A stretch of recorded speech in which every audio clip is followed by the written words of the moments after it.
आज मेनली पुराने काम का डिस्कशन ज्यादा होगा, क्योंकि वैसे मैंने पिछले वीडियो के साथ डिस्क्रिप्शन बॉक्स में लिंक दिया था। कुछ सवाल जो मैंने खुद सोल्व करके उस पर लिंक करके भेजे थे, आपने देखे कि नहीं देखे? वो क्या कर रखा है क्या नहीं उसमें।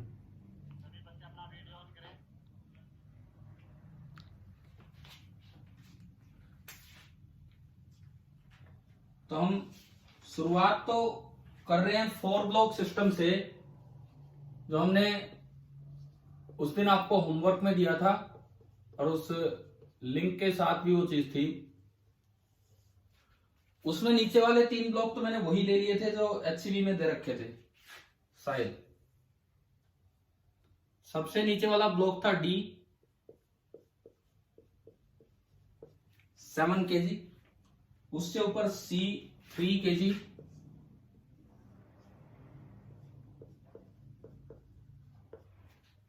उससे ऊपर था बी दैट वाज 2 kg,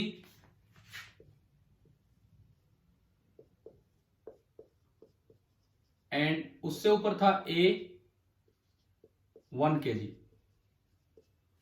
और हमने ग्राउंड को स्मूथ मान लिया था नीचे।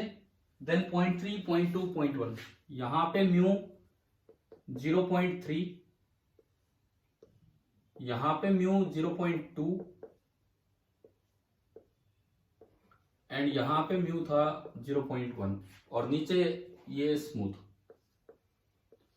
एक बार ये बताओ कौन से ब्लॉक पे हमने फोर्स लगाया था 10 न्यूटन का फोर्स? कल जब होमवर्क में दिया था ये सवाल, तो कौन से ब्लॉक पे फोर्स लगाया था? अरे क्या ट्राई ही नहीं किया क्या? बिल्कुल ही। हाँ जी भाई, बिल्कुल ट्राई नहीं किया ये वाला सवाल। अब बोलो तो सही एटलीस्ट। इस पे मैंने फोर्स दिया था 10 न्यूटन और अब आपसे पूछा था एक्सेलरेशन ऑफ ब्लॉक्स आपको निकालनी थी कि क्या होंगी क्या नहीं होंगी। भाई पहले देखो, मैं तब पढ़ाऊंगा जब आपको जवाब देंगे। मैंने कल एक 3 ब्लॉक सिस्टम वाला क्वेश्चन भी दिया था एचसीवी से करने के लिए, शायद क्वेश्चन नंबर 23। उसके 3 पार्ट थे। एक पार्ट की शुरुआत मैंने यहां करके दिखाई थी कि किस तरह करना है, फिर उसी के ऊपर एक और ब्लॉक रख के 4 ब्लॉक सिस्टम बनाए। कुछ भी काम आपने कल किया कि नहीं किया घर से?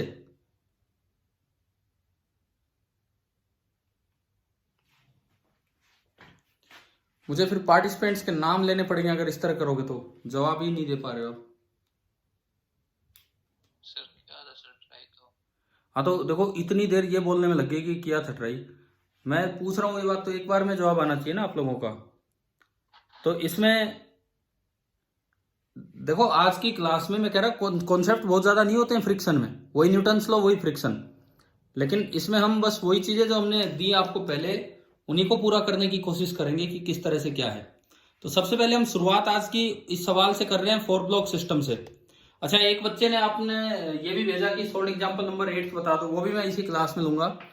एक ने भेजा कि 31 समझ में नहीं आया। हालांकि मैंने सॉल्यूशन भेज दिया, आप एक बार देख जरूर लेना, लेकिन मैं इस क्लास में करवा दूंगा। तो इस क्लास में मेनली पुरानी चीजों का डिस्कशन है, लेकिन आप ध्यान से समझिए। और फिर मैं कहता हूं, अगर नहीं देखा है तो पिछले वीडियो के साथ जो डिस्क्रिप्शन बॉक्स में मैटर दिया है जरूर देखना। देखो, ये वाला सवाल था, आपको चारों ब्लॉक्स की एक्सेलरेशन निकालनी थी। ये उस डिस्क्रिप्शन बॉक्स के साथ जो लिंक है उसमें लास्ट में ही क्वेश्चन मैंने बना के आपके लिए फोटो खींच के लगा रखी है वहां पे। अच्छा बताओ भाई, पहला स्टेप बताओ, पहला स्टेप क्या करना है? फ्रिक्शन निकालना है सर। लिमिटिंग और काइनेटिक फ्रिक्शन निकालने हैं, पहले वही लिख लेते हैं। यहां 0, यहां अगर मैं देखूं लिमिटिंग काइनेटिक दोनों सेम है क्योंकि म्यू एक ही है। कितना होगा यहां पे बताओ? जी को 10 मान लो, जी को 10 मान के बताइए यहां पे क्या होगा। 3 और 2 5 और 1 6, यहां 60 न्यूटन का वेट है तो 60 न्यूटन ही नॉर्मल रिएक्शन होगा। तो 60 इंटू 0.3, यानी कि इस सरफेस पे जो फ्रिक्शन अवेलेबल है मैक्सिमम, याद चले तब, वो कितना अवेलेबल है? 18 न्यूटन। आ गया ना समझ में कैसे निकाला है? इससे ऊपर वाली सरफेस पे बताओ कितना अवेलेबल है? यहां बताइए, यहां कितना है?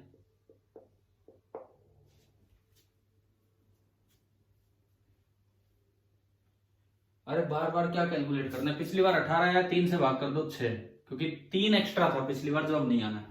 देखो अब सीधा देखो ना, इससे ऊपर 3 kg वेट है, तो 30 न्यूटन उसका वेट हो गया, तो 30 न्यूटन ही नॉर्मल रिएक्शन, तो 30 इंटू 0.2 वो आपका हो गया 6 न्यूटन। इससे ऊपर वाली सरफेस पे बताओ कितना कितना फ्रिक्शन अवेलेबल होगा। देखो इससे ऊपर 1 kg है, इससे ऊपर 1 kg है, 1 kg है, तो यहां पे हमने 1g मतलब 10 into this, so this is 1 Newton. ऐसा नहीं करना चाहिए, जो मैं बीच में बोल रहा था 3 से डिवाइड कर दो, तो मैं वैसे बता रहा था कि 18 से 6 आ रहा है, इसलिए ऐसा कुछ नहीं है कि 3 से डिवाइड करो 2 से, आप अलग अलग देखो, mg देखो और μmg। फर्स्ट स्टेप आ गया समझ में सभी को, पहला स्टेप, यस सर। ठीक है ना। यहाँ फ्रिक्शन 0, यहाँ 18, यहाँ 6 और यहाँ 1, और जो स्टैटिक है वही काइनेटिक है, क्योंकि म्यू की एक ही वैल्यू। मैं पूछता चलूंगा, आप बताओ क्या ये स्टेप आपने सही किया था इस सवाल में, ये वाला स्टेप जो घर पे ट्राई किया होगा। Yes sir. ठीक है, यस सर। इसके बाद पहले कौन सा केस लें, सबसे पहले कौन सा केस लेना होता है। चारों एक साथ। चारों एक साथ। चलो अगर चारों एक साथ हैं, ये आपका पहला केस, जहां से सीक्वेंस यही होती है जहां से हम शुरुआत करेंगे। अगर चारों एक साथ हैं तो पूरा मास 7 और 3 10 और 2 12 और 1 13, एक 13 kg का मास एक साथ आगे बढ़ रहा है। बीच के फ्रिक्शन इंटरनल है, ग्राउंड कोई फ्रिक्शन लगा नहीं सकता, तो हॉरिजॉन्टल फोर्स केवल और केवल एक ही है। आप कितना फोर्स लगा रहे हैं आगे इस पूरे सिस्टम पे, 10 न्यूटन। तो यानी कि पूरे सिस्टम की जो एक्सेलरेशन आई F/m, तो चारों की जो एक्सेलरेशन होगी वो होगी 10/13 मीटर पर सेकंड स्क्वायर। चारों की ये एक्सेलरेशन आ गई 10/13 मीटर पर सेकंड स्क्वायर। अब चेक करना है, तो चेक सबसे पहले नीचे से स्टार्ट करो, डी से। अगर डी से ही चले फिर ए, मतलब इस तरह ना, मतलब डी से ऊपर सी फिर बी, इस तरह देखना कि ये केस सही है कि गलत है। पहले डी को देखो, अगर मैं ओनली डी को देखता हूं, अब मैं इसी केस की चेकिंग कर रहा हूं, वेरीफाई कर रहा हूं कि ये सही है कि नहीं। डी का मास है 7 kg, केवल ओरिजेंटल फोर्स देखिए आप, केवल ओरिजेंटल। डी अगर साथ साथ चला है तो क्यों चला है, कौन सा ओरिजेंटल फोर्स है जो डी को साथ लेके चल रहा है। फ्रिक्शन। सी का फ्रिक्शन। सी ने डी पे आगे की तरफ फ्रिक्शन लगाया होगा। स्टैटिक या काइनेटिक या लिमिटिंग, कौन सा। स्टैटिक। स्टैटिक, क्योंकि अभी रिलेटिव स्लाइडिंग नहीं है। अच्छा, एक्सेलरेशन इसकी है 10/13। चलिए भैया आपने न्यूटन लॉ लगाया, तो Fs is equal to m into a, 70/13। अब देखो यहां अवेलेबल कितना है डी और सी के बीच में, क्या इतना अवेलेबल है भी कि नहीं। 0। हाँ जी, 0 थोड़ी है यार, 0 थोड़ी है। डी को कौन चला के ले जा रहा है, किसका फ्रिक्शन चला के ले जा रहा है, सी का। सी का मैक्सिमम फ्रिक्शन कितना अवेलेबल है, 18। क्या 18 से ज्यादा है क्या ये वैल्यू, सही है ना ये, तो इसका मतलब कोई प्रॉब्लम नहीं है, डी तो चल सकता है। अब आओ सी पे, तीनों चलेंगे तो ये केस सही हो जाएगा, फिर तो यही आंसर आ जाएगा। अब आप चलिए सी पे, अब देखो सी को जब आप देखते हैं तो अभी आपने पता लगाया कि सी ने डी पे फ्रिक्शन आगे लगाया 70/13, तो भाई न्यूटन थर्ड लॉ, डी ने सी पे फ्रिक्शन स्टैटिक पीछे लगाया होगा 70/13 न्यूटन। और ये चल क्यों रहा है, क्योंकि इस पे एक फ्रिक्शन स्टैटिक फ्रिक्शन आगे लगेगा, जो ऊपर वाले ने लगाया है, किसने लगाया है वो, डी ने। और इसकी एक्सेलरेशन आगे की तरफ है 10/13 मीटर पर सेकंड स्क्वायर, और सी है 3 kg। चलो भाई आगे की तरफ न्यूटन लॉ लगा के वो ऊपर वाला फ्रिक्शन निकालो कितना आ रहा है। करो आप, करते चलो ये काम, ऊपर वाला फ्रिक्शन निकालो कि कितना आ रहा है।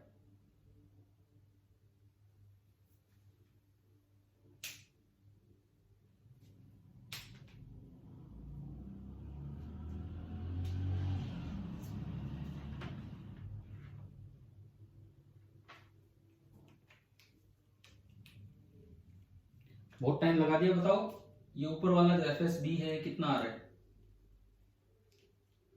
रेशियो कितना आ रहा है। 40/13। ना, 40/13 तो होगा ही नहीं। 40/13 हो गया तो चलेगा कैसे? इतना तो पीछे फोर्स लग रहा है इस पे, इम्पॉसिबल है 40/13। तो जो जुड़ना था आपने घटा दिया। 100/13 है सर। हाँ देखो, आगे वाली डायरेक्शन आपने पॉजिटिव मानी तो friction static by b minus 70/13 is equal to m into a, तो 3 इंटू 10/13। तो यहां से आपने स्टैटिक फ्रिक्शन जो बी ने लगाया वो आ गया 100/13 न्यूटन। चेक करो भाई, ये नहीं यार, ये नहीं है, गाने वाने बंद करो। चेक करो आपकी क्या इतना अवेलेबल है यहाँ पे, क्या बी सी पे इतना फ्रिक्शन लगा सकता है क्या?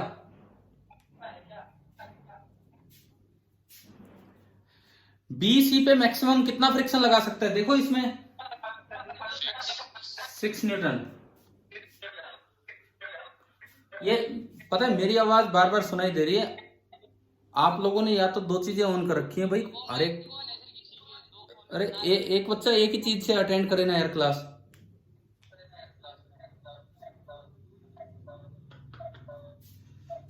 तो अब ये बताएं, ये केस फेल हो गया कि पास हो गया? ये केस फेल। इसका मतलब नहीं तो पास हो जाता तो फिर हम अभी सी सही होता फिर बी को चेक करते, इस तरह से होता है, रिजेक्ट हो गया तो। अब केस सेकंड, हमने कहा पहले 4 को साथ चलाओ फिर 3 को साथ चलाओ। अब 3 साथ में 2 केस बनते हैं, या तो 3 a plus B plus C साथ हो जाए, या 3 b plus C plus D साथ हो जाए। अगर वो दोनों फेल हो जाएं तो फिर 2-2 साथ चलेंगे। अब 2-2 साथ में या तो ऊपर वाले 2 या बीच वाले 2 या नीचे वाले 2, और फिर वो भी फेल हो जाए तो 4 अलग चलेंगे और उसमें तो आंसर आ ही जाएगा। लेकिन थोड़ा पेशेंस रखना होगा, धैर्य रखना होगा ऐसे सवालों में, क्योंकि आपको ये नहीं पता होता कि कौन सा केस सही है। अगर कोई केस बता दे जब तो एक बार में आंसर दे दें हम, तो आपको इसी सीक्वेंस में फॉलो करना है। चलिए, अब चारों साथ नहीं चल सके तो पहले 3 को साथ चलाएं या पहले 2 को? 3 को, हाँ इसी सीक्वेंस में जाना है। तो हम केस सेकंड चेक कर रहे हैं। अब इसमें कोई सीक्वेंस जरूरी नहीं है कि पहले ऊपर वाले 3 मान लो चाहे पहले नीचे वाले 3। फोर्स में ऊपर लगा रहा हूं, आपको क्या लगता है ऊपर वाले 3 के साथ चलने की ज्यादा संभावना है कि नीचे वाले के? कोई भी ले सकते हो आप, इससे इक्वल प्रोबेबिलिटी है। कोई भी एक सही हो सकता है, दोनों भी गलत हो सकते हैं, या कोई दोनों सही नहीं होंगे, एक ही सही होगा। देखो केस सेकंड कोई भी आप ले लीजिए, सपोज मैंने a प्लस बी प्लस सी को साथ माना। अगर a plus B plus C साथ चलता है तो उस a प्लस बी प्लस सी का अलग एफबीडी बनेगा और d का अलग बनेगा। d का मास तो है 7 kg और a प्लस बी प्लस सी का मास कितना है? 3 और 2 5 और 1 6 kg। अब देखो नीचे ग्राउंड तो स्मूथ है, आप ही बताएं कि यहां मैक्सिमम फ्रिक्शन ना, इस पे कितना फोर्स आप लगा रहे हो a प्लस बी प्लस सी पे? 10 न्यूटन, ठीक है। इंटरनल फोर्स लेने नहीं है तो डी सी पे ज्यादा से ज्यादा कितना फ्रिक्शन लगा सकता है रोकने के लिए?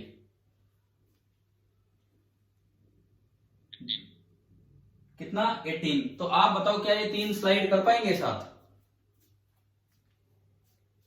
भाई डी सी को भागने ही नहीं देगा आगे, क्योंकि डी सी पे ज्यादा से ज्यादा रोकने के लिए कितना फ्रिक्शन लगा सकता है? 18 न्यूटन। आप अभी इस पे लगा रहे हो 10 न्यूटन, तो क्या इनका मोशन पॉसिबल है क्या? क्या डी चलने देगा इन 3 को एक साथ? पॉसिबल ही नहीं है, क्योंकि यहां जो अवेलेबल है F maximum that is 18 newton. So इनका मोशन इम्पॉसिबल है कि ये इस तरह से नहीं चलेंगे। तो चलिए केस थर्ड लेते हैं।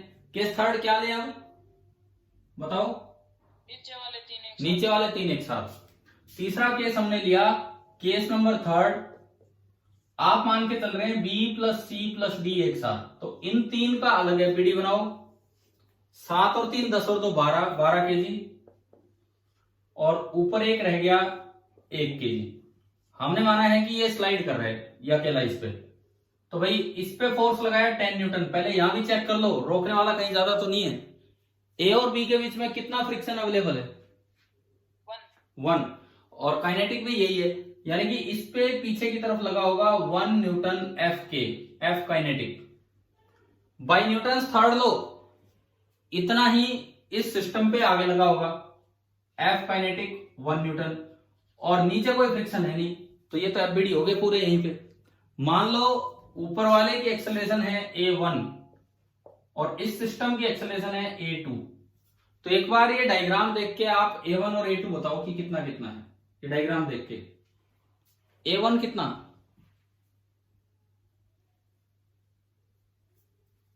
a1 कितना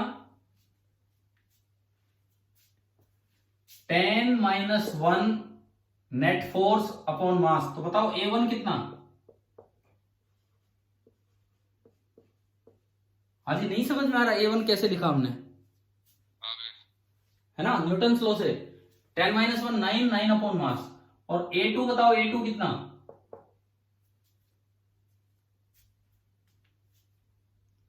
बोलो, अरे न्यूटन लॉ लगाओ और a2 बताओ। अब मैं लिखूंगा फिर समझ में आ जाएगा, अभी नहीं बोल रहे हो यार। 7/12। तब तो मैंने लिख ही दिया, आ गया समझ में ना कैसे है कितना है। यानी कि अगर ये केस सही हो तो आंसर ये होंगे कि एक्सेलरेशन ऑफ ए तो होगी 9 metre per second square, acceleration of B, C और डी ये होंगे 1/12। लेकिन सही है कि नहीं पहले वेरीफाई करना पड़ेगा, जैसे पिछला केस वेरीफाई किया था। तो क्या बी, सी और डी साथ चल पाएंगे, तो इसके लिए हम एक एक के लिए चेक करें कि भी ऐसा पॉसिबल है कि नहीं। पहले डी को, फिर सी को, फिर बी को देखते हैं, इसकी चेकिंग देखते हैं। पहले डी को आगे देखते हैं, ये सबसे नीचे है डी, डी का मास है 7 kg। ये केस कहता है कि डी में एक्सेलरेशन है 1/12 मीटर पर सेकंड। डी पे आगे की तरफ एक ही फोर्स लग सकता है, वो फ्रिक्शन जो सी ने लगाया होगा। बताओ न्यूटन लॉ लगा के बताओ, यहां से एफ सी कितना आ रहा है, सी का फ्रिक्शन, बोलो यार, बोलो बोलो बोलो, आया कि नहीं आया समझ में। 7 × 1/12 m × a, क्लियर है। क्या इतना अवेलेबल है सी के पास, सी और डी के बीच में, ऊपर देखो लिखा हुआ है। Yes sir. बिल्कुल अवेलेबल है, 18 न्यूटन तक अवेलेबल है, और यहां तो केवल 7/12 ही चाहिए, यहां तो बन की बात, नो प्रॉब्लम। अब डी से ऊपर वाला आओ, सी, सी का मास है 3 kg। सी की एक्सेलरेशन भी इस केस के according 1/12 metre per second square है। अच्छा, अगर इस पे फ्रिक्शन 7/12 आगे लगा तो भाई न्यूटन थर्ड लो, इस पे फ्रिक्शन 7/12 पीछे लगेगा, और इसको चलाने वाला होगा आगे बी का फ्रिक्शन। चलिए भाई न्यूटन लॉ फिर से लगा के एफ बी निकालो, कितनी जरूरत है यहाँ।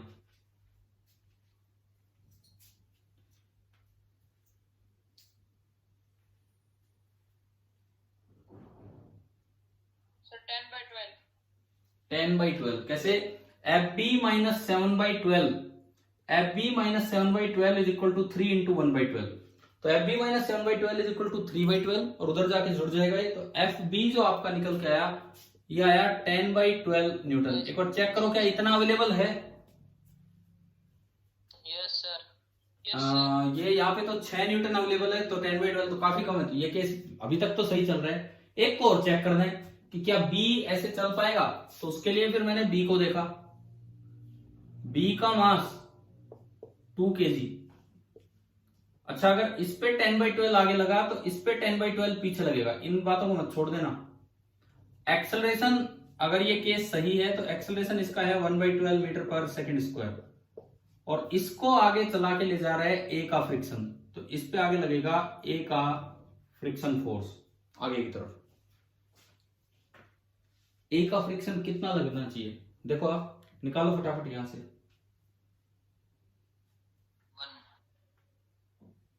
1 आ गया। F A minus 10/12 is equal to 2 × 1/12। Sir 1 आ गया। 1 आ गया ना यहां से, एफ ए 1 आया। क्या 1 अवेलेबल है वहां? Yes sir. और 1 ही लगना है, क्योंकि हम कह रहे हैं कि ए और बी के बीच में स्लाइडिंग है, और ए और बी के बीच में अगर 1 के अलावा कुछ भी आ जाता तो स्लाइडिंग नहीं हो पाती। ऐसा नहीं कि अवेलेबल ही चेक करना था, अगर ये 0.5 आ जाता तो भी दिक्कत आ जाती। 1 ही आना चाहिए था, क्योंकि हम बोल रहे हैं ए और बी के बीच में स्लाइडिंग है, क्योंकि ए के नीचे पूरा फिसल रहा है एक साथ। तो स्लाइडिंग होगी तो यहाँ काइनेटिक फ्रिक्शन ही आना चाहिए था 1 न्यूटन, और इस पे 1 लगा तो इस पे भी 1 लगा, यानी कि ये वाला केस आपका ढंग से वेरीफाई हो गया। तो ये हमारे आंसर आ गए। तो बताओ 2 ब्लॉक, 3 ब्लॉक, 4 ब्लॉक कर लेंगे आप? Yes sir, yes sir, yes sir. HCV के 23rd क्वेश्चन के किसी भी पार्ट में कोई प्रॉब्लम है? No sir. अगर हो तो मैं बता दूं, मैंने आपके लिए वो सोल्व करके पूरा भेज दिया उस पे। क्या देखा है क्या किसी ने वो सॉल्यूशन उधर से? Yes sir, yes sir. नहीं, मतलब इन केस आपको किसी भी स्टेप में प्रॉब्लम हो तो मैं पिछले वीडियो के साथ डिस्क्रिप्शन बॉक्स में उसका सॉल्यूशन है, जो मैंने पेन कॉपी पे करके कॉपी पे और आपके लिए फोटो डाल दी उस पे। इन केस अगर दिक्कत आए तो वहां से देख लेना। 23 हमारा पूरा हो गया है। ये मैंने 4 ब्लॉक सिस्टम करवा दिया। क्वेश्चन नंबर 20 भी मैंने दोबारा डाल दिया था उसमें सॉल्यूशन, कि अगर कोई बच्चा देखना चाहे कि किस तरह से सोल्व किया है तो वो। अब आओ 31 पे। अब आप आइए क्वेश्चन नंबर 31 पे, क्योंकि एक बच्चा कह रहा था कि सर वहां से भी समझ में नहीं आया। तो मैं क्वेश्चन नंबर 31 निकालो अपनी बुक में, एक बार पढ़ लो फिर मैं समझाता हूँ। HCV का क्वेश्चन नंबर 31। ब्लॉक वाला मैक्सिमम कितने ब्लॉक आ सकता है? ना इतना भी नहीं आएगा, 4 का आज तक तो आया नहीं है। जो कॉमन प्रॉब्लम है वो 2 ब्लॉक सिस्टम की होती है। कॉमन प्रॉब्लम 2 ब्लॉक सिस्टम, ज्यादा से ज्यादा आ जाए 3 ब्लॉक सिस्टम। 4 का आया नहीं है, जस्ट एक कॉन्फिडेंस लाने के लिए। आप बताओ क्या किसी बच्चे ने आंसर सही निकाले थे आप में से? नहीं यार, ये अगर आप खुद सही निकालते तो आप में खुद कितना कॉन्फिडेंस आता कि हाँ भाई 4 ब्लॉक सिस्टम भी हमने सोल्व कर दिया। एक HCV का क्वेश्चन था, उसके ऊपर एक डब्बा और रख दिया था, ये था। मतलब कैसे ही सवाल बन के आ जाओ आप कर सकते हो। क्या अभी सॉल्यूशन देखते वक्त क्या ये आसान नहीं लग रहा था ये सवाल, या मुश्किल था ये? यस सर, आसान सर। हाँ, तो 4 ब्लॉक सिस्टम आज तक आया नहीं है। ऐसा नहीं है कि दुनिया भर के ब्लॉक आते रहेंगे। ज्यादा कॉमन है 2 ब्लॉक सिस्टम, ज्यादा से ज्यादा आएगा तो 3 ब्लॉक, क्योंकि वो HCV में भी दे रखा है तो वो प्रैक्टिस हो जानी चाहिए। 3 ब्लॉक वाला जरूर आप ट्राई करना, और मैंने पूरा सॉल्यूशन आपके लिए दे दिया है, आप उसमें देख लेंगे। अब आप आइए क्वेश्चन नंबर 31 पे। HCV का ही 2 ब्लॉक सिस्टम पे है, पेज नंबर 99, क्वेश्चन नंबर 31। इस पे हम हैं। कल ये आपको ये भी बोला था मैंने कि इसके बाद एक और मैं क्वेश्चन दूंगा जो इस तरह का ही होगा, इस पे बेस्ड। वो देखा आपने उस लिंक में? पता नहीं यार आप देख भी रहे हो कि नहीं। 31 मैंने सोल्व करके भेजा है, और उसके बाद एक क्वेश्चन लिख के भेजा है कि भाई अब ये सोल्व करो। एक रेड कलर से वहां पे लिखा था मैंने इस तरह से। पहले 31 देखिए। Figure shows A small block of mass m kept at the left end of a larger block of mass capital M। ये एक बड़ा ब्लॉक है, एक बड़ा ब्लॉक है जिसका मास है कैपिटल M, और इसके ऊपर इसकी लेंथ है L, और इसके ऊपर एक छोटा ब्लॉक यहां रखा गया है जिसका मास है small m। The system can slide on a horizontal road, एक हॉरिजॉन्टल रोड पे स्लाइड कर सकता है। The system is started towards right with an initial velocity v। अच्छा, system is started towards right मतलब इनिशियल वेलोसिटी इसकी भी v है और इनिशियल वेलोसिटी इसकी भी v है। आगे भगवान जाने क्या होगा। हमने तो एक बार दोनों को v वेलोसिटी देके छोड़ दिया। यहां से आगे लिखता है the friction coefficient between the road and the bigger block is mu. यहां तो जो फ्रिक्शन कोएफिशिएंट है वो है आपका mu, and that between the block is mu by 2। और जो ब्लॉक्स के बीच में जो फ्रिक्शन कोएफिशिएंट है, ब्लॉक्स के बीच का जो फ्रिक्शन कोएफिशिएंट है दैट इज म्यू बाई 2। इस तरह का ये दिया गया है। अच्छा, अब ये क्या बोलता है सुनो। Find the time elapsed before the smaller block separates from the bigger block. कितने टाइम के बाद स्मॉलर ब्लॉक बिगर ब्लॉक से सेपरेट हो जाएगा। कई बार तो दिमाग में आता है जैसे चलाओगे ये तेज निकल लेगा, ये धीरे, तुरंत ही सेपरेट हो जाएगा। लेकिन कौन तेज निकलेगा कौन धीरे, ये तो रिटार्डेशन पता करो, उससे पता लगेगा। क्योंकि इनिशियल स्पीड तो दोनों की सेम है। जिसकी रिटार्डेशन ज्यादा होगी वो थोड़ा धीरे चलेगा, और जिसकी रिटार्डेशन कम होगी वो थोड़ा तेज चलेगा। तो सबसे पहले हमारा काम ये होना चाहिए कि अगर स्लाइडिंग है तो हम ये पता कर लें कि भाई किसकी कितनी रिटार्डेशन। देखो सेपरेट होना है तो स्लाइडिंग तो है, जैसा क्वेश्चन बोल रहा है, और स्लाइडिंग अगर इन दोनों के बीच में है, नीचे भी है क्योंकि ग्राउंड पे आपने इसको 20 स्पीड दे दी, और ऊपर भी है स्लाइडिंग क्योंकि वो सेपरेट हो रहा है। तो दोनों जगह अगर स्लाइडिंग है तो कौन सा फ्रिक्शन लगेगा, बताओ कौन सा फ्रिक्शन लगेगा? काइनेटिक। काइनेटिक। एक बार हम काइनेटिक फ्रिक्शन की वैल्यू ही निकाल लें। यहां जो काइनेटिक फ्रिक्शन होगा Fk1 that is equal to mu, तो एक ही है म्यू इंटू N1। यहां जो नॉर्मल रिएक्शन है उसका काम है पूरे वेट को बैलेंस करना, तो जो Fk1 बनेगा that is equal to mu into M plus M into g. अच्छा, यहां जो होगा दूसरा फ्रिक्शन Fk2, वो बताओ कितना होगा? म्यू2 इंटू N2। म्यू2 तो है म्यू बाई 2, और नॉर्मल रिएक्शन कितना है यहां पे इस जगह? mg। तो ये हो गया म्यू बाई 2 इंटू mg। ठीक है, अब देखते हैं दोनों का अलग अलग रिटार्डेशन देखते हैं। पहले ए को देखते हैं फिर बी को। सबसे पहले ए को देखो, जैसे ही ये आगे भागने लगेगा इसको रोकने के लिए फ्रिक्शन पीछे की तरफ आएगा। ए आगे चला 20 स्पीड से, तो इसको रोकने के लिए यहां जो काइनेटिक फ्रिक्शन है वो पीछे आएगा Fk2। अच्छा, जो नीचे वाला ब्लॉक है, नीचे वाला ब्लॉक, इस पे ये भाई न्यूटन थर्ड लॉ, ये तो आगे लगेगा Fk2, लेकिन ये ग्राउंड पे स्लिप हो रहा है तो ग्राउंड का जो फ्रिक्शन है ये पीछे लगेगा दैट इज Fk1। अब मैं समझाता हूं कि फ्रिक्शन की डायरेक्शन कैसे डिसाइड हुई। क्वेश्चन में बोला कि कितनी देर के बाद ये बिगर ब्लॉक से सेपरेट होगा। अगर ये इधर से ही गिरना होता तो उसको टाइम नहीं लगता, तुरंत जैसे आपने फेंका तुरंत सेपरेट हो जाता। इसका मतलब क्वेश्चन की भाषा से हमारी ये समझ में आता है कि जरूर ये आपने फेंक दिया, ये तेजी से जाके और आगे निकल लेगा, चलेगा नीचे वाला भी चलेगा ऊपर वाला भी, परंतु ऊपर वाला तेज चलेगा। मींस रिटार्डेशन किसमें ज्यादा होगा, नीचे वाले में कि ऊपर वाले में?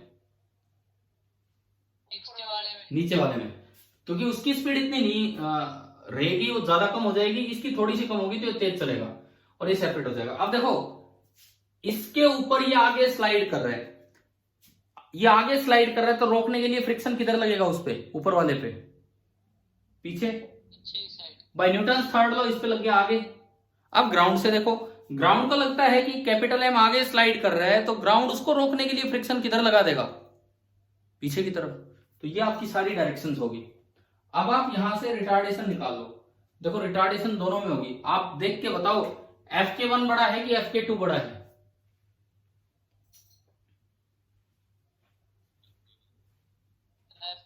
Fk1 काफी बड़ा है, उसमें तो एक स्मॉल m आ रहा है, इसमें m प्लस m, उसमें म्यू बाई 2 आ रहा है, इसमें म्यू। तो इट मींस ये फोर्स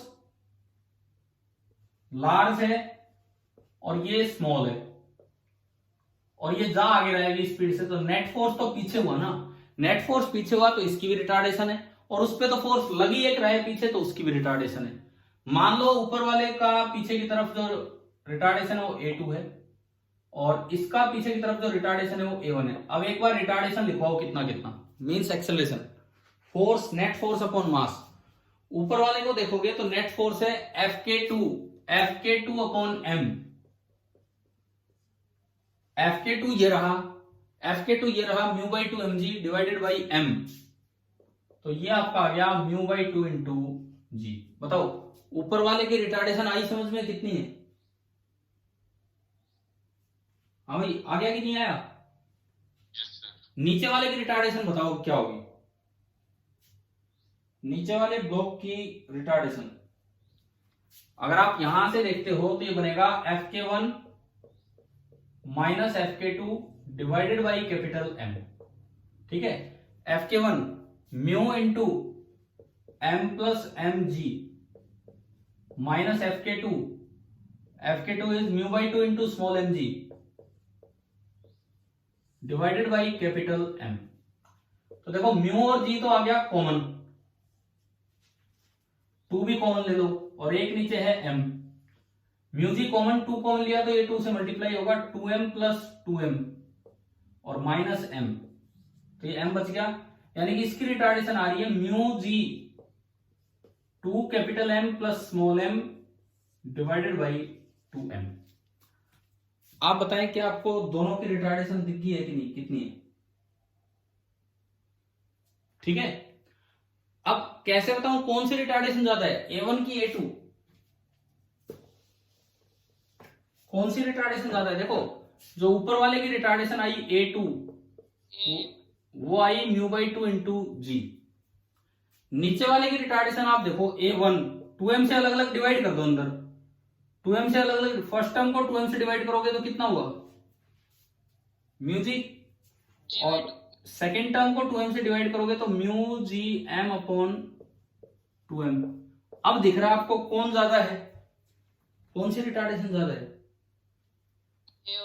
A1। इसमें तो म्यू जी में कुछ जुड़ गया और उसमें तो म्यू जी भी नहीं है, म्यू जी का भी आधा है। It means A1 is greater than A2, यानी कि ये स्लो हो जाएगा एज कंपेयर टू दिस, तो ये मोर स्लो हो गया, ज्यादा स्लो हो गया। ज्यादा स्लो हो गया तो तेज चलेगा, इसका मतलब वो आगे से सेपरेट होके निकल जाएगा। अब बात यह है कि टाइम कैसे निकालें कि कितनी देर में सेपरेट होगा।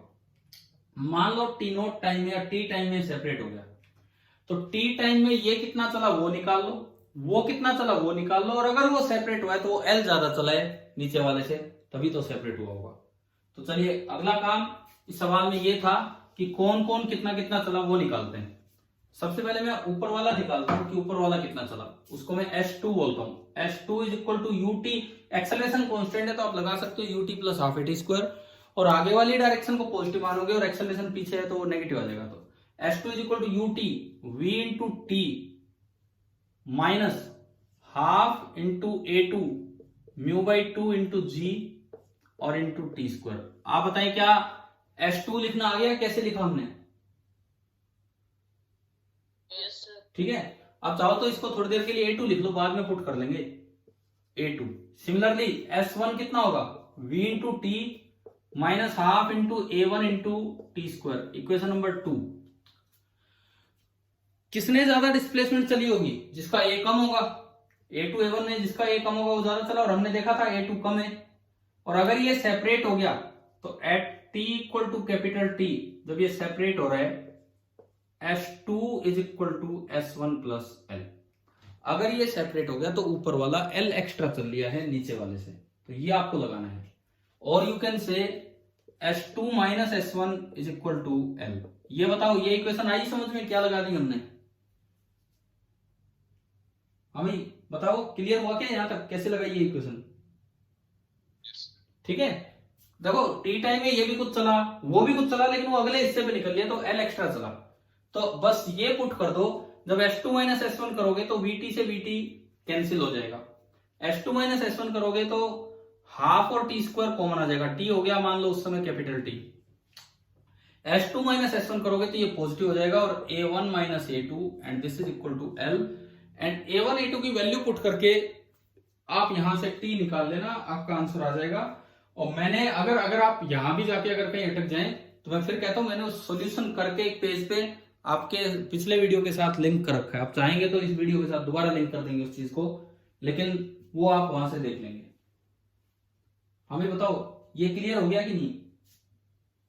ठीक है, अब मैंने एक एक्स्ट्रा चीज और लिखी थी उस सवाल में, उसी के नीचे रेड पेन से, ये तो टाइम निकाल दिया। अब मान लो सवाल आ जाए कि बताओ सेपरेट होने तक ये कितना चला है या ये कितना चला है। अगर ऐसा कुछ आए ना कि सेपरेट होने तक ये कितना चला ये कितना चला, तो आपको करना क्या है, ये S2 वाली इक्वेशन है, इसमें जो भी T आया वापस पुट करेंगे तो S2 आ जाएगा। अगर पूछा जाए 1 कितना चला है तो जो S1 वाली इक्वेशन है उसमें जो भी टाइम आया वो पुट करेंगे तो आपका S1 आ जाएगा। चलिए अब तो शायद 31वां सवाल जिनको सॉल्यूशन से नहीं समझ में आया था शायद अब आ गया होगा समझ में। हाँ भाई ठीक है, अब मैंने अगर आपको ध्यान हो, अगर वो लिंक देखा हो, उस पे ये लिखा था now try the question written on next page. मैंने कहा था कि इसके बाद अगले पेज पे एक सवाल लिखा होगा और आपको वो ट्राई करना था। क्या वो किया आपने कि नहीं किया? भाई नहीं किया तो आज कर लेना, मैंने तरीका तो बता ही दिया कैसे। इसी पे बेस्ड एक क्वेश्चन दिया था, क्वेश्चन कुछ नहीं, मैंने कैपिटल M को 2M कर दिया था कि कैसे सवाल बन के कहीं भी आ सकता है। कैपिटल M को 2M किया मैंने और कोई खास बदलाव नहीं किया। तो आप एक बार यार देख लेना, एटलीस्ट वो सवाल देख लेना, उसके नीचे ही उसका आंसर भी है क्या नहीं। ठीक है,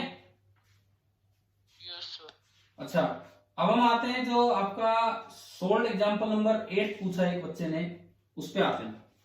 सोल्ड एग्जाम्पल नंबर 8।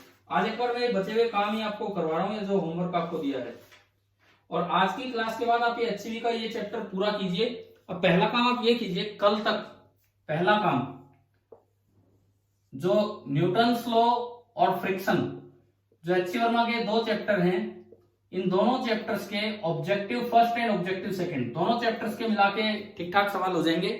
उसके भी ऑब्जेक्टिव फर्स्ट ऑब्जेक्टिव सेकंड, इसके भी ऑब्जेक्टिव फर्स्ट ऑब्जेक्टिव सेकंड।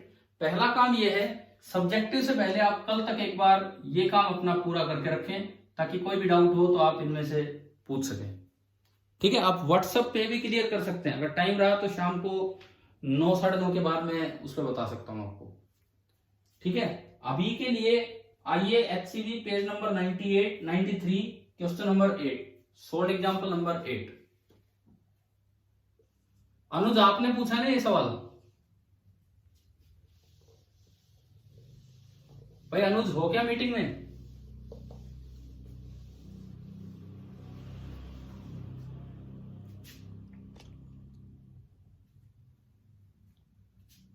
है सर। तो बोल तो नहीं रहा ना अनुज। अनुज आपका डाउट है, किसका डाउट है ये?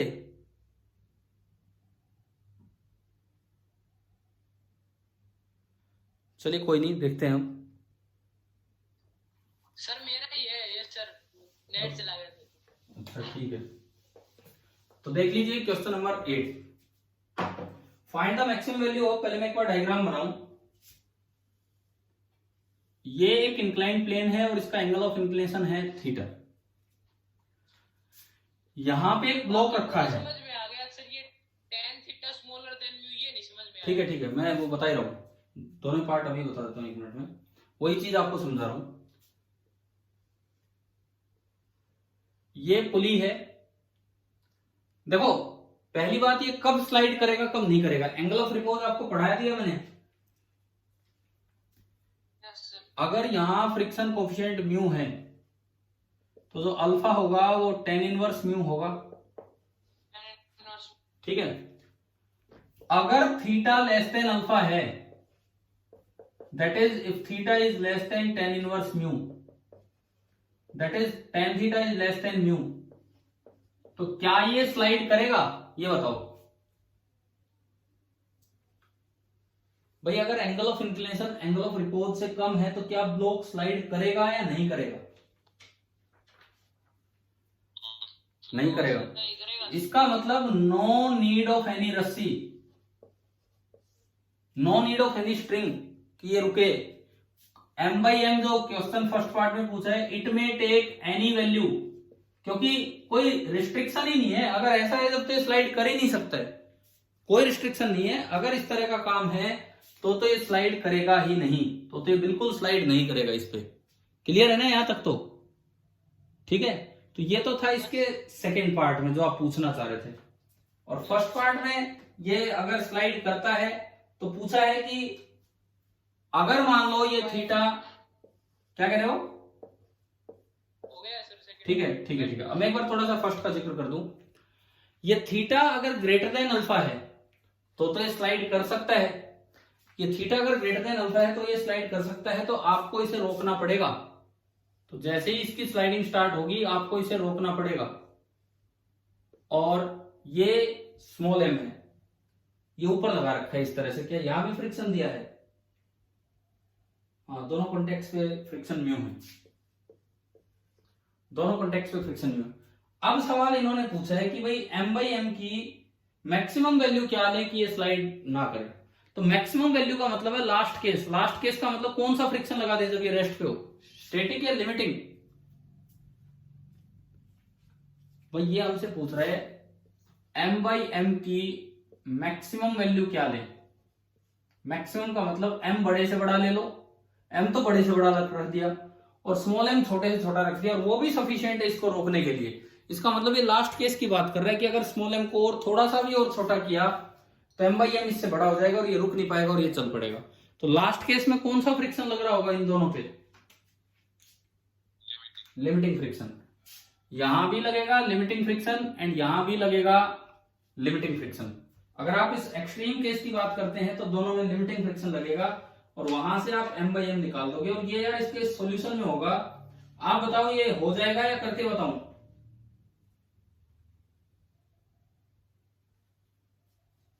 हाँ जी बताइए।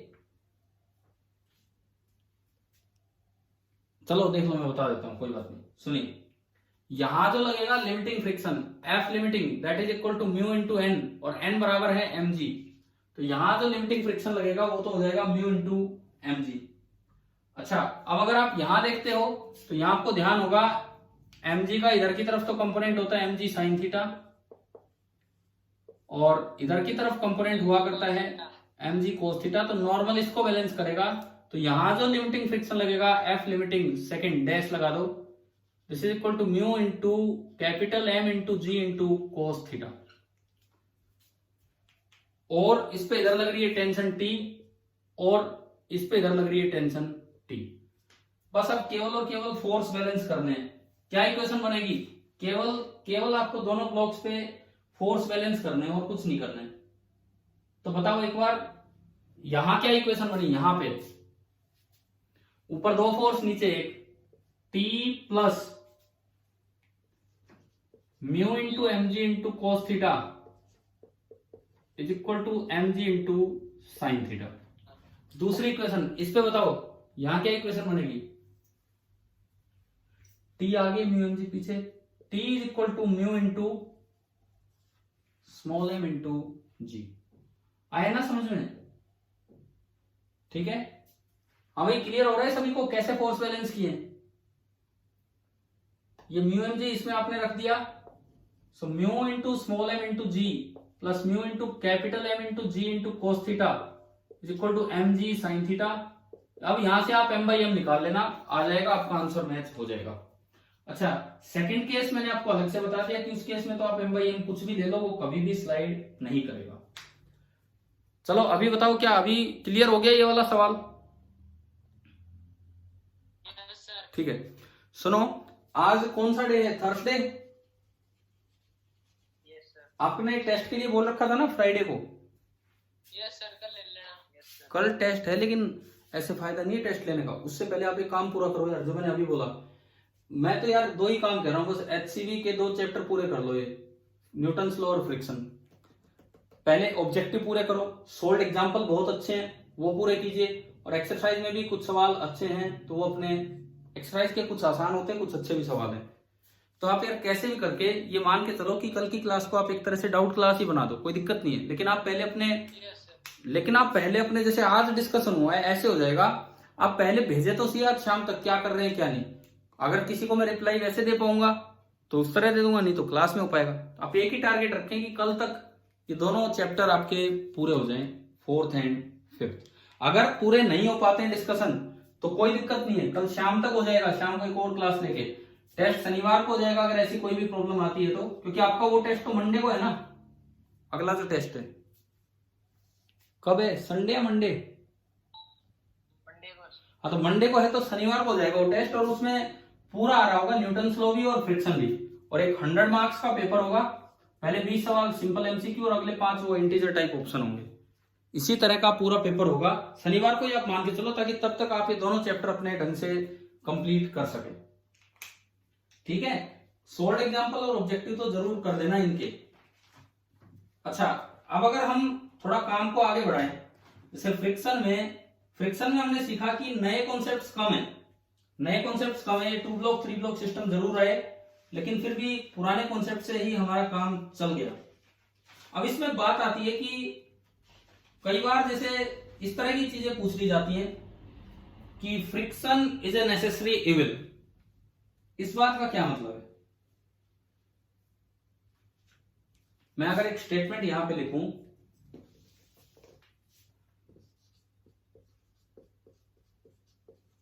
फ्रिक्शन इज ए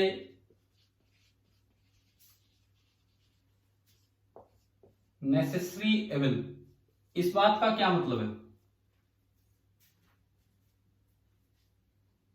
कोई नेसेसिटी की बात आ गई तो इसका मतलब इसके एडवांटेज है, और एविल बोल दिया तो इसका मतलब इसके क्या है? डिसएडवांटेज भी है। मतलब ये एक ऐसी चीज है जिसके एडवांटेज भी हैं और डिसएडवांटेज भी। पहले मैं नेसेसिटी की बात करूं, नेसेसिटी की बात करें कि क्या इसके एडवांटेज है। क्या चलना पॉसिबल है विदाउट फ्रिक्शन? No sir. हमने उस दिन आपको बताया था कि हम जब चलते हैं तो हमारे पांव पे जो फोर्स आगे की तरफ लगता है वो कौन सा होता है? फ्रिक्शन ही होता है। क्लियर है? हम जब चलते हैं तो जो फोर्स आगे की तरफ लगता है वो फ्रिक्शन ही होता है जो हमें चला रहा होता है। अच्छा, दो बॉडीज को अगर चिपकाना हो आपस में, दो बॉडीज को अगर आपस में चिपकाना हो तो हम बोल देते हैं गुड अडेसिव, अडेसिव, फेविकोल, गम, ये सब फ्रिक्शन फोर्स ही जनरेट करते हैं। अच्छा खासा इतना स्ट्रॉन्ग फ्रिक्शन जनरेट कर देते हैं कि वो स्लाइडिंग नहीं हो पाती, तो वो दो बॉडीज स्टिक कर जाती है। गाड़ियों के ब्रेक लगते हैं, गाड़ियों के ब्रेक लगते हैं फ्रिक्शन की वजह से। केवल फ्रिक्शन की वजह से, केवल और केवल फ्रिक्शन की वजह से लगते हैं। नहीं तो होगा क्या, सुनो, मान लो गाड़ी का जो टायर होता है, जो ब्रेक शू होता है, ब्रेक शू, साइकिल में देखा होगा ब्रेक शू, वो जब टच होता है तो वो साइकिल को घुमाना रोक सकता है, लेकिन जब तक रोड पे फ्रिक्शन नहीं होगा गाड़ी स्लो नहीं होगी। चाहे टायर स्लिप करना बंद कर दे लेकिन वो आगे चलती रहेगी। फ्रिक्शन होगा तो ही गाड़ी के ब्रेक पॉसिबल है। और तो और ये बोर्ड पे इतना सब लिखा हुआ है, कैसे चिपका हुआ है? मैं जो भी लिखता हूं ये बोर्ड पे चिपका। हाँ, अगर यहाँ फ्रिक्शन नहीं होता ना तो ये थीटा भी यहाँ पड़ा होता, ये अल्फा भी यहाँ पड़ा होता, ये सारी चीजें यहाँ पड़ी होती और हम देख ही नहीं पाते क्या है। इवन आपने जो ब्लैक बोर्ड होता है उस पर जो व्हाइट चॉक से लिखते हैं तो उस पर देखा होगा कुछ पार्टिकल्स गिरते रहते हैं नीचे।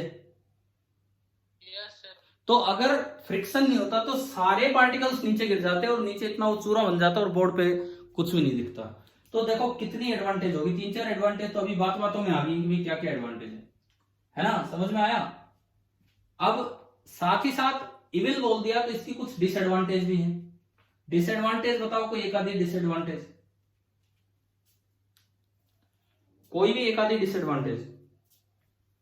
रिलेटिव मोशन को अपोज करती है ना, तो यार ये तो एडवांटेज के रूप में भी हमने देखा है, स्टिकिंग होगी, रिलेटिव मोशन को अपोज करती है, ठीक है, वो तो एडवांटेज भी हो सकता है, डिसएडवांटेज भी।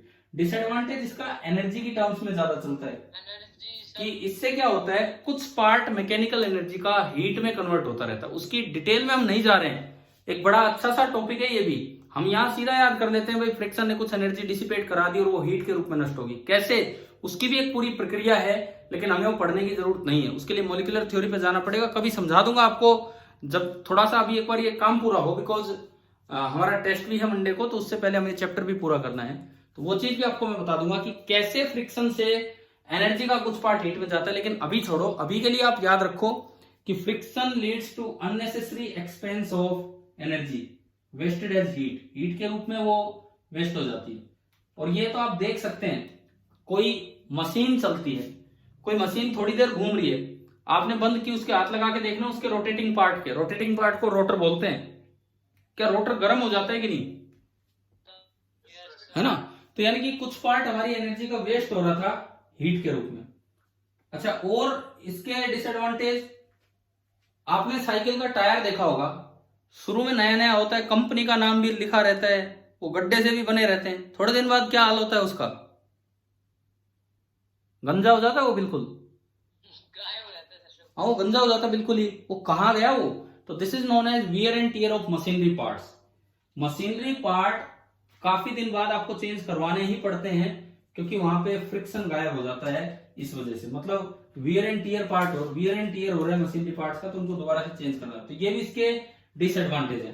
तो कभी अगर ये बात पूछ ली जाए तो हमें समझ में आना चाहिए, देखो न्यूमेरिकल ठीक है, हम न्यूमेरिकल ही कर रहे हैं, लेकिन इस तरह की पूरी जानकारी आपको होनी चाहिए, बिकॉज पेपर में, इवन आईआईटी के पेपर में आधी बार तो कॉन्सेप्चुअल प्रॉब्लम भी तो बनाए जाते हैं, इस तरह के ऑप्शंस डाल दिए जाते हैं।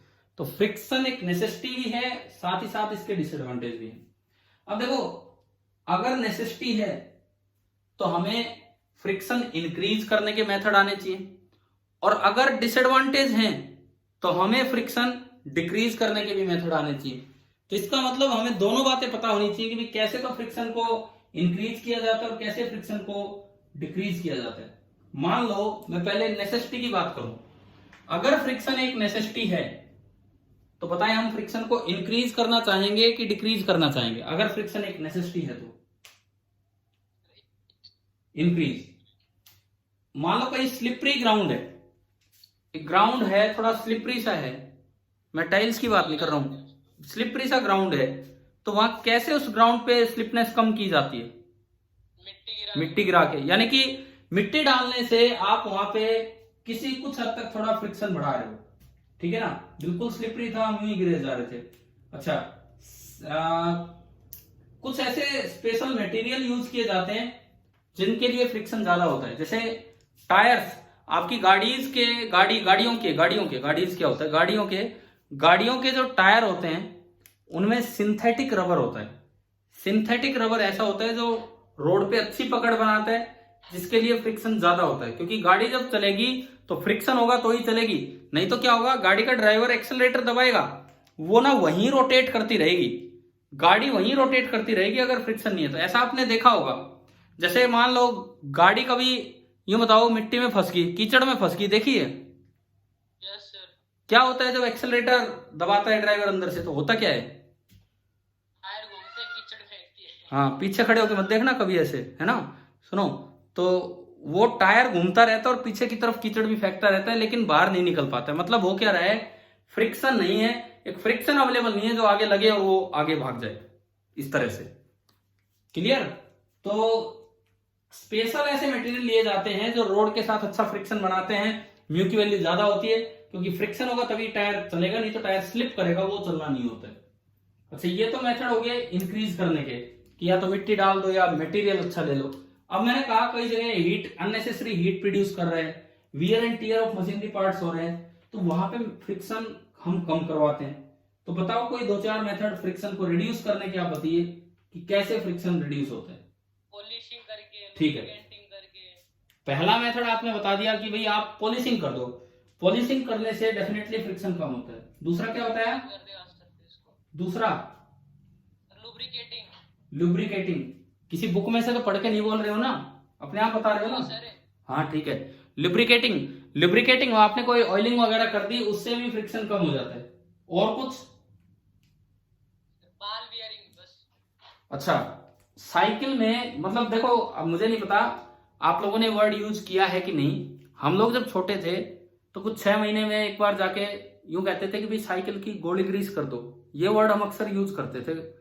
जो हमारे टाइम पे जो था, गोली ग्रीस कर दो। गोली ग्रीस का मतलब यही था कि उसकी जो बॉल बियरिंग्स है उन पे कुछ ग्रीस वगैरह लगा दो और उनको चेंज कर दो। तो ये बॉल बियरिंग्स का यूज करके भी हम फ्रिक्शन को रिड्यूस कर सकते हैं। और भी मेथड है, मटेरियल ऐसा ले लो, जैसे अभी फ्रिक्शन बढ़ाने वाला मटेरियल लिया, ऐसा मटेरियल ले लो जिसके लिए फ्रिक्शन कम हो। और एक मेथड होता है स्ट्रीमलाइनिंग। स्ट्रीमलाइनिंग भी एक मेथड है एयर फ्रिक्शन कम करने का। एयर फ्रिक्शन कम करने का, आपने वो एरोप्लेन वगैरह में ना शेप्स कुछ अलग तरह की होती हैं, शेप्स कुछ अलग तरह की होती है कि हवा का फ्रिक्शन आएगा तो हवा यू स्लिप करके निकल जाए, तो इसे बोलते हैं स्ट्रीमलाइनिंग। उसको हम बोल देते हैं स्ट्रीमलाइनिंग। आपने गाड़ी का शीशा देखा होगा आगे वाला, क्या वो थोड़ा पीछे की तरफ झुका रहता है या बिल्कुल सीधा यूं रहता है?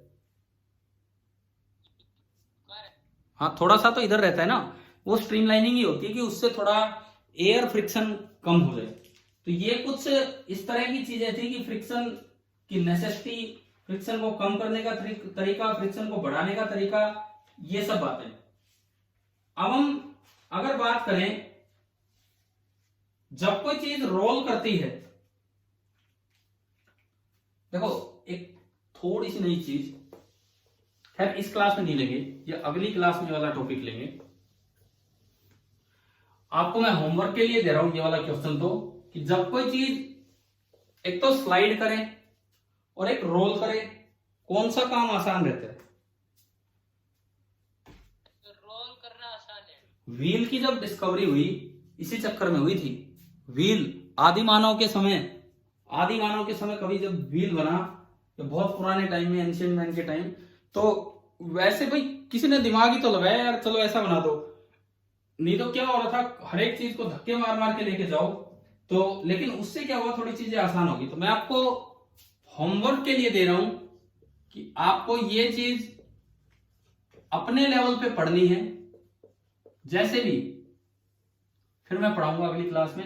नेक्स्ट क्लास का हमारा ये टॉपिक रहेगा, कुछ तो डिस्कशन रहेगा।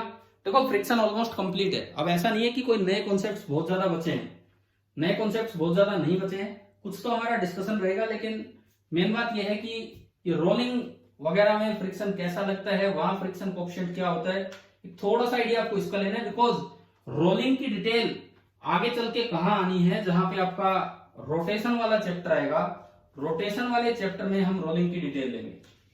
ठीक है, अब आप देखिए एक बार एचसीवी पे आओ, एक आखिरी काम मैं करवा रहा हूं, थोड़ा आपका इंटरेस्ट बने कि हाँ ये क्वेश्चंस भी करने इस साइड। ये आदमी फंसा हुआ है पेज नंबर 99 पे, देखो भाई पेज नंबर 99 पे एक आदमी फंसा हुआ है, दिख गया क्या? Yes sir. कितने किलोग्राम का है ये? 40 किलो का। तो अब देखते हैं, जस्ट ये आखिरी सवाल अभी ले रहे हैं। 31 मैंने करवा दिया, 30 अभी मैं करवा रहा हूं। आप ये एक्सरसाइज पूरी करेंगे। शुरू के 10-15 तो बड़े आसान हैं, बाद वाले अच्छे हैं, तो जरूर ये आज ही करें। और क्वेश्चन नंबर 20 में अगर वहां से ना क्या क्वेश्चन नंबर 20 का प्रूफ आ गया समझ में? इजीएस्ट स्लाइडिंग थीटा बराबर tan इनवर्स म्यू एस। अगर नहीं किया है तो कर लीजिए, नहीं आया तो मुझे पूछ लीजिए। देखना ये सवाल करते हैं आज का आखिरी। Person 40 kg is managing to be at rest between two vertical walls. दो वर्टिकल वॉल हैं,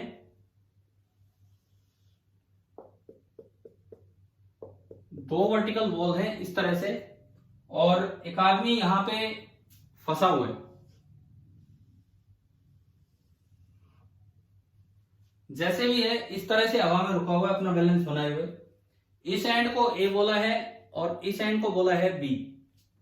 अच्छा, फिर ये कहता है by pressing wall A by hands, और दूसरे को बैक से, एक के हाथ पांव और दूसरे बैक से, इस तरह से। Assume that the friction coefficient between his body and the wall is 0.8, और हर जगह लिमिटिंग फ्रिक्शन लग रहा है। म्यू तो कह रहा है 0.8 है, और जहां जहां कॉन्टेक्ट है इधर और इधर दोनों जगह लिमिटिंग फ्रिक्शन लग रहा है, जिसकी वजह से गिर नहीं रहा है। Find first part, show that the person pushes the two walls with equal force. पहले में तो ये दिखाना है कि आदमी ने ए वॉल पे भी और बी वॉल पे भी दोनों पे बराबर फोर्स लगाया।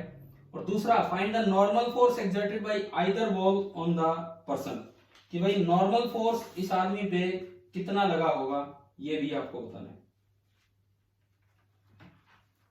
हाँ जी बताओ, इस आदमी का आप एफबीडी बना दो, केवल और केवल मैन का एफबीडी। क्या आदमी पे नीचे से ऊपर की तरफ कोई नॉर्मल रिएक्शन लग रहा है क्या? बताओ। No sir. नहीं लग रहा। अब अगर मैं आदमी का एफबीडी बनाऊं, इधर से लगा नॉर्मल रिएक्शन एट बी, इधर से लगा नॉर्मल रिएक्शन एट ए, क्योंकि आदमी ने ए पे लगाया तो बदले में ए ने इंसान पे लगाया है, ऐसे इधर है। एक लग रहा है इसका वेट mg, और बताओ और क्या लग रहा है, ये रुका क्यों है? फ्रिक्शन बी पे भी और ए पे भी। एक फ्रिक्शन लगा होगा बी पे, बी की वजह से, और एक फ्रिक्शन लगा होगा ए की वजह से। और क्वेश्चन में कहा है कि जहां भी फ्रिक्शन लग रहा है लिमिटिंग लग रहा है, तो लिमिटिंग फ्रिक्शन कितना होगा बताओ? म्यू mg होगा या कुछ और होगा?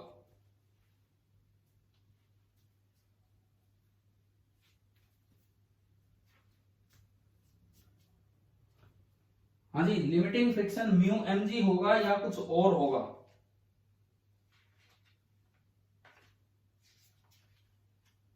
बोलो यार। लिमिटिंग फ्रिक्शन जो होता है वो नॉर्मल रिएक्शन पे डिपेंड करता है, तो म्यू mg नहीं होगा। यहां वाला तो होगा म्यू इंटू nb, एंड यहां वाला होगा म्यू इंटू na, और ये आदमी रेस्ट पे है। अभी बताओ कि आपको पूरा फ्री बॉडी डायग्राम बनाना आ गया कि नहीं? कैसे बनाया हमने? Yes sir. अब हॉरिजॉन्टली फोर्स बैलेंस करो, क्या बनी इक्वेशन? क्या इक्वेशन बनी हॉरिजॉन्टली फोर्स बैलेंस करके? N B is equal to N A. यही तो आपको फर्स्ट पार्ट में प्रूव करना था कि आदमी ने दोनों दीवारों पे बराबर नॉर्मल रिएक्शन लगाया, इसीलिए दीवारों ने आदमी पे बराबर नॉर्मल लगा दिया। ठीक है, हो गया first part prove. Second part में एन पूछा है, एन कैसे निकालें? वर्टिकली फोर्स बैलेंस करो। F A plus F B, ये इंसान रेस्ट पे है तो फोर्स बैलेंस होंगे। mg by 2 mu. हाँ बस देखते हैं। F A B mu N, क्योंकि एन तो दोनों बराबर हैं, एफ बी भी म्यू एन, तो ये एम जी, ये 2 म्यू एन हो गया, तो नॉर्मल रिएक्शन आया M g by 2 mu. Even अगर इसकी वैल्यू लिख रहे हैं तो एम 40, जी 10, 2 और म्यू है 0.8। तो ये आ जाएगा आपका जो भी आएगा 8, 5, 50, 2, 250। क्या है एक बार आंसर देखना। 250। ठीक है, तो समझ में आया ये वाला क्वेश्चन भी। तो देखो इस HCV एक्सरसाइज का 30 भी हो गया, 31 भी हो गया, 23 भी आपका हो गया, 20 भी मैं करवा चुका हूं। बाकी आप ट्राई करें और ऑब्जेक्टिव जरूर करें और सॉल्व एग्जांपल जरूर करें।